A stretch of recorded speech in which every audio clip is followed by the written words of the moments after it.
Hello, curl friends and guys. Welcome back to the channel, The Silver Crown.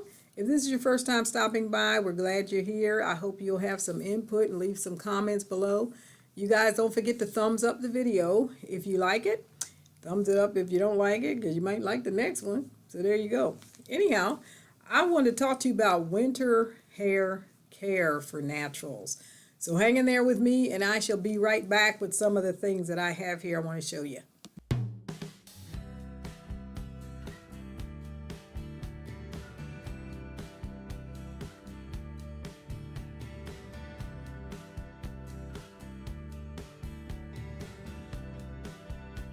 Winter is quickly approaching, and I have come to learn that as the weather gets colder, then the air here in Oklahoma, where I am, gets drier. It is very windy, and I've had to have my heat on for the last couple days. So I got to thinking about what am I going to do with my hair? Because this time last winter, I was transitioning. And I did not cut my hair until January when I did my medium chop. So I was thinking, okay, so when you have a challenge with chronic dryness anyway, because I stopped doing the wash and goes, I don't know why. I think I just got lazy. And I didn't like the way the front was coming out, so I kind of stopped doing it. Anyway, I was thinking about what should I do about my hair? So I think the most important thing is just trying to find a strategic way of maintaining moisture as much as possible. So I do want to say this though, because it seems to me that some people have really mixed porosity hair. Some people have low porosity hair, meaning that your cuticles are mostly closed and they stay that way all the time. So it's hard for you to get moisture into your hair. But once it gets in, it kind of stays in there a while. So it takes a long time for your hair to dry.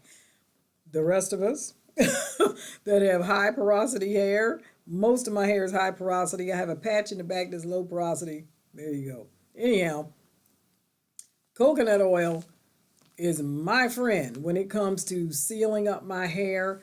Heavy butters and creams and things like that work well for me, even if in a drier climate. It just works better for me, helping me to hold in moisture.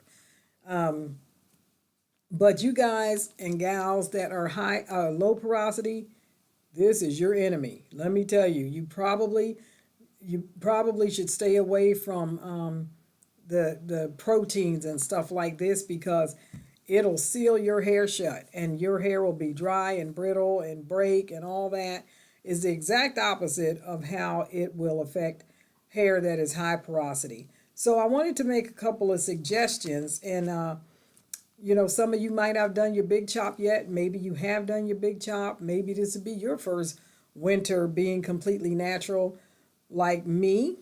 So I can use a combination of oils. I just wanted to tell you, based on the things that I've read, some things that you probably need to stay away from.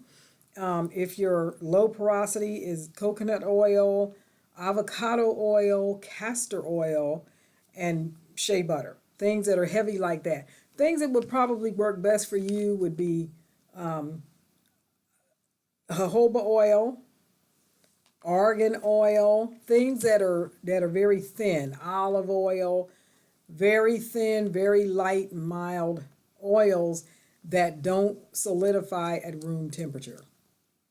Now, avocado oil and castor oil don't solidify at room temperature, but they are still very heavy. They're quite heavy.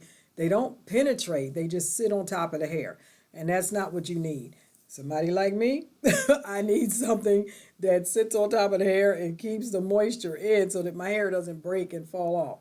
So this is what I think I'm going to be doing. I just made this yesterday. I didn't record when I made it. And you might be saying, well, that looks just like the last jar that you showed us the last time you made something, but it's not. This is shea butter, almond oil, vitamin E, and lemongrass, because I was making soaps and I had some lemongrass. So I thought, well, I'll make some lemongrass. So I did that. And I also have some coconut oil that I'm going to be making. Sorry about that, y'all. that I'm going to be using on my hair this winter, because it will solidify and it'll seal the cuticles on my hair.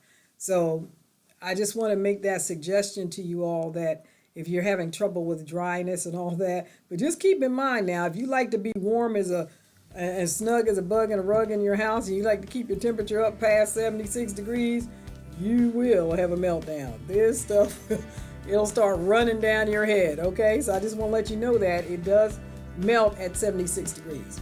Anyhow, I just wanted to jump on and just give you some ideas about what you may be able to do if you have low or high porosity hair, and what I'm going to be trying to do, and we'll see how it works out. I'll see you next time I come on. Keep it natural.